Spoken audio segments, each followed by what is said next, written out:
Rogerna taklakpa mapa mamagi khuba maduda oina duk thongmai katlami. Ngasai nupa amana wai teramle haibadu madu oirama lekhalai. Lina makha tana hairai. Mayam lakadawdo kai kai pije pithak tawnaba natai mada hango aduga ngalingai da sem sanaba. Rogerna khumlai. Hoi dali itai maga tanaraga sem sarage. Jacob na hairai. Oxen yaudoi oiradi haukundagi pulap oina launaba William da hairo. Roger na sauraduna kumlai. Napa kanana luhong ngambada oxen tawnage.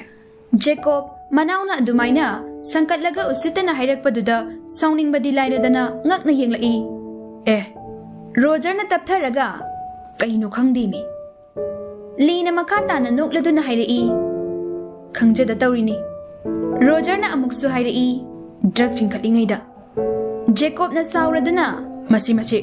Adu hairaga coffee thakpa loikibagi cup tuna thomi. Sarit sara haiba Roger du laithokpadagi palhaudre panthaba leitana kitchen dudagi hotana chenkre. Jacob na makhatana hairai. Aigi khuta soinaiba soiroi masi. Lina muksu hairai. Yareda nangsu natu thirabu angang siga chap manai. Lauri baitu sisu angang ni kaino. Lamhelaba mi usitraba adum phuni aidi. Lina makhatana kumlai. Kok ayona bado khara hallo. Jacob na muksu hairai. Adaidi nangsu thang sarani. Lina makhatana kumlai. Phamawro ai chatle. Li su hogalaga chatkre matum ta ngai hobadagi masu magi ka da changlai. Ningthisana lakpa ngaijari bani. Nupi dudi duk thangmai katpa loiraga Roger ga pautanari. Roger na hairai. Adudi taima hotel dagi oina order tawkhrage. Ningthi sanana kumlai. Singjuga kili chana ga do sida semlase. Chana leiba natro tingjalukhige. Roger na makhatana hairai. Leibani taima nene da loina hango. Aisu da William da pochai kaika leirunaba order tawrunaba hairukhige. Hoi. Kawine ngarangsu chakaya chakidre itaima kai no hana khara chasenko aikhoi chare. Charage. Roger chatkre ningthisana du imung duda chakthongbi ani duga horengi amuk sem sarami. Ningthisana changlak tabaduda Jacob I karai. Kadudagi tikhatana laurai. Yumjau duda leiriba miyoi loina tarami. Adubu mahai thoina khallude asumaina laudana leirabani. Ningthi sanadi swai laukre masadu pakhatli. Nupi amana hairai. Ibema aikhoi tawrage changuro chalo. Ningthi sana nupi ani dugi mamangduda ikai jarami. Pakhat poi ki boy makhoi gi kaduda prap changlai. Tamo Jacob mami tu paina yengla aga. Napa tawri bro ha ngasai dagi kedorige. Ningthi sana Roger gi formula palai. Masu mamit adu mapuroi bada nungsiba mityeng da yenglaga horen gi kai tatok tasin tawrubane. Jacob na makhatana hairai. Ai ama leirise kari oina uge. Aingonda kari mata hairamdana noina kusi tawba yabro. Ningthi sana kirasu kina manakta changsillaga tapna hairai. Hoise phare ado horen se mayam lakpada kai pijasige. Jacob na sauraduna kumlai. Vodka duda drug khara hapaga pithao. Ok mana san mana aputbaga. Farabasi warde. Ningthi sana waga ngangfam khanglamde tumina laikre.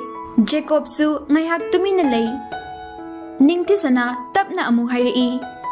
Lohong nongan badi momo, singhar, kili chana, singju, chow sigumba oina pijanaye.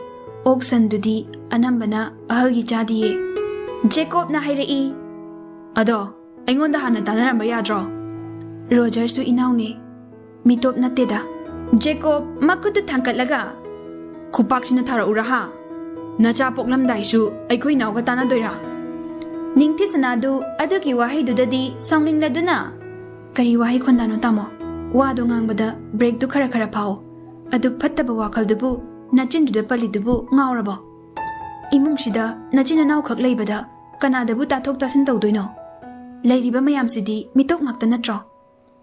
Mi amagi punsibu tamona sor hanba phau ngamhandrabadi tamobu karamba jibano nang sumi natro Jacob tu ta kai taram laga nang kaina haine ningthi sanana makha tarai wahai mayam dudagi asoiba thiriba Jacob na makha tana hairei wahai mayam do hobade loi phau thidaba amta yaude ngarang da lakta ngairi ithak ta kaine napam yogera ha luhong nongan baga mapam da halaena wawa laungna bado pamro ningthi sanana khumlai kaino ai kobiri shibo haido bodo haibiro ai thabak chile Jacob na handakti ningthi sanagi lukhamdu supai paisilaga manakta chingchili aingondagi thabak ne hena chinbra ha Ningthi sana mapi ra cheladuna marau leiba mityengda mapuroibada yengjai ai Jacob hairiba misakto pamde nungshide ai dajek pu nungsi pamjaye daje ki character do pame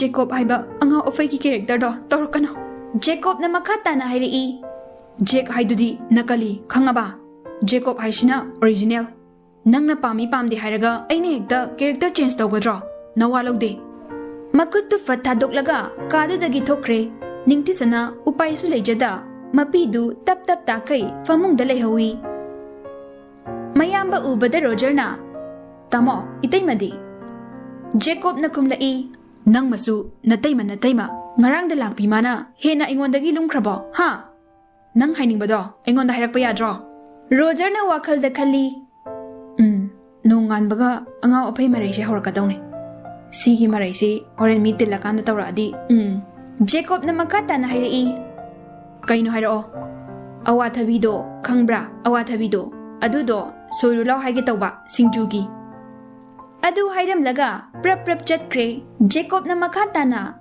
noina pagi singjuro crorepati aigi imungda adumba saroi ngaroi na jaga doba chinjak to atithi lakpada pija doba nate Roger sutari bani machindu murum soladuna Nara laibanina luhongbadi dong tattaloishalaga haujingna amuk crorepati kainaga namit pena yengjau itu picture gane aiga luhongbado Nene itay madu yaudrasano aikoi ahum honarase Nupi amana kumlai hoida kaishu kaide aikoi ahum honaraga loire Nupi amana amuk kumlai atay kai kaidi singlurabo Roger na kumlai Da William hoi chatkre Pare ngayak leiraga mayamdu chaba thakpa loinakre ningthi sanasu ngayak pothaba changlai mapuroiba leiramdabadagi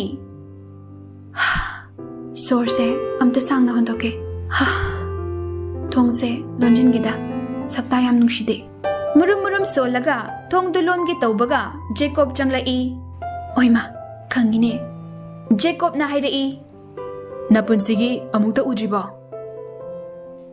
Thongse lonjingi tawbane lonjilo romance to biroi pamjade pare kaino anidu waga ngangna dagai phamung amamamda tongan tummi ningthi sanagi phone du vibration lakpagi makhol taraduna melody na hairei wanthadrabo ningthi sanana kumlai noi loina Aise angaubi apangbi tahliba natra Yare bema aingondaga tainaradana ai fongarang da khangjada ngairi Julie di khangba kuirabane ningthi sanana kumlai madugi picture do hojikte ma hero naga haiba illadana Jacob na sauraduna hairei mawana haiba indabise nang khaktane namai dui kai draw ningthi sana tasinade melody na hairei no hero leibro laye Ngarang kana bro kanai Nangbu pubi bro pui Nang kap bro kape Roger na kham bro hoi khame adudi Roger su chai charamani ma su chai as loire he dajek tu yam thajadiye hoi thajade ma lei bro wangang yada bro hoi yade Pare adudi thamlage hoi ngana lao hoi itanung shibi bye bye phone thamkibaga Jacob na tawidubu ai leibai natro ai leitradi nachindo kapopo kai pau tamine ha ningthisana karimta khumlamde tumina adum ngai hak hippi nupi na tumina leikhrabanina angawbadusu makhol thoklaktre somda melody na amuk Roger da phone tawrai bye melo bye kainom ta haige hayu kai dawrage aidi kai he hera bye hekta hayo melody na hairai dali leibro leiye manupi koibro khangde he dudi ado koiram dodi mande melody na amuk so hairai koibra koidabra amta khangdora o kaigino haise pangkraponi he ho pame nushiye ai mai wakhalda kauta yan daure ado bhai nangam ta haina bigera mado chatkino hayo matam khara nangam ta haina biyo please kaino he noi imungi mi singsibu natai maphange nang phange psycho di noi Jacob do oiramdre natai maga nanga oirame Roger how kai nokthora aga aikoi ichilina ohum suram da base cha iko melody na kumlai yari bungo noi na china naudi okjare henmandro phagina te bai nupa noi na apama nupi di hekta lawe nupi akoina apama nupa da su leiba yai kaino yai kaide aujima ai habiruge aujima natte da Lauren ne acting ka panungai na ba ai haiba chatle ko phone se adum payo phone du pocket ta hapchilaga Roger du Lee gi manakta magi ka da changlai Lee laptop tu da magi thabak khara tawrami dale aw kaidore Roger na makha ta na hairai thabak chinbro chindeda ai sum kainom check tawramani kaidorage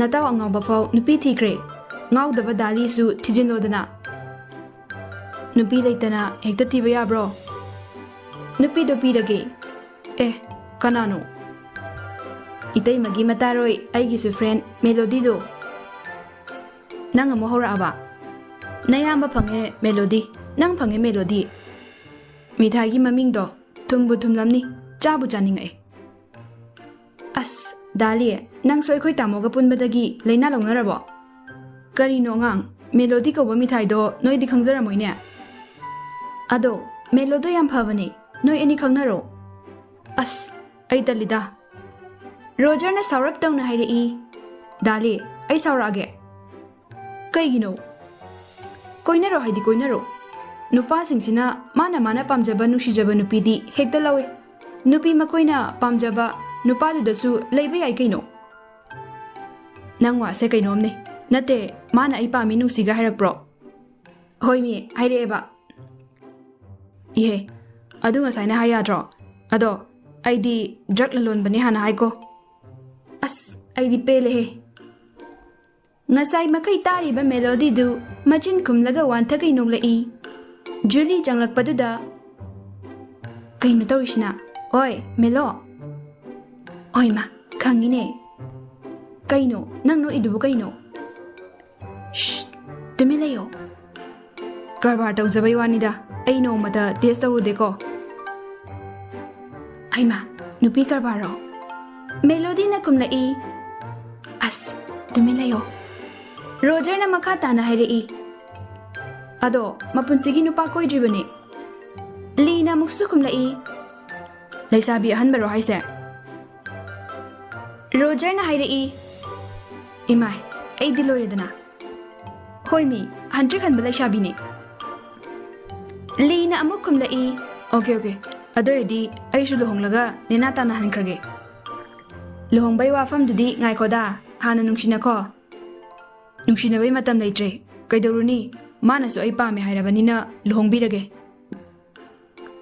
Julie na ngak na kumlai yang ngame nang na pame hairuiro Melody na nokfet tongna hairine Julie na hairai akhatpi apaubi me pamadi pame Rogerna hairei. Ado, makhoi ahumse best friend neba. Mataroi aniduna mayum pankradi. Aigi haikru maruduna amuk chelasena proprokja anine. Lina kumlai. Adu erga nang suhongadana. Rogerna amu hairei. Kaidainoda. Yareda. Tamona angang oina uribane ise. Sungya yaroi. Kongpak charaga tokani. Li sumakata na hairei. Ay haibiu ro. Haibinu. Aisu exam result out oirani. Adu ngai kige. Tabaka tawthagige. Li na amu hairei. Oida. Angang oimali. Nupi di naurigay phabani ko. Roger na makata na hairei. Ay na drehe. Ay chale. Jojo. Ngahak potawro. Ado. Melody da yai haikrage ko. Nang na thokpa haikro. Okay. Roger su nokmi kadu dagi thoklai. Mapunsigi nupi angangda karan tarak tribali su kaisu thawoina khanjilude laptop tu da thabak tu makha chatharaga adum leihawi. Roger phone tu pocket dagi laga. Bye, tabro. Melody na kumlai. Loina tayi. Julie na mo hairei. Is amasisu nupa ubaya dabishina haibawaga inbiriba. Roger na amuk kumlai. Hai crew. Ay sumarup amma oibagi mateng panglubane. Sibu kay kage. Melody na makata na hairei. Noy na china naw da laikraga ay nakaidaw haibano. Horendi acting na shingi khangni. Julie na makata na. Imay pema. Nama khang na di narudo ko pasoy roy ko. Melody na hairei. Imana ne dali ubada adum yara adawni. Roger na makata na hairei. Haurak labo. Noy ani ga hunabido. Angang day ahal dagi hanubidagi wari loy punbido. Julie na amuk su hairei.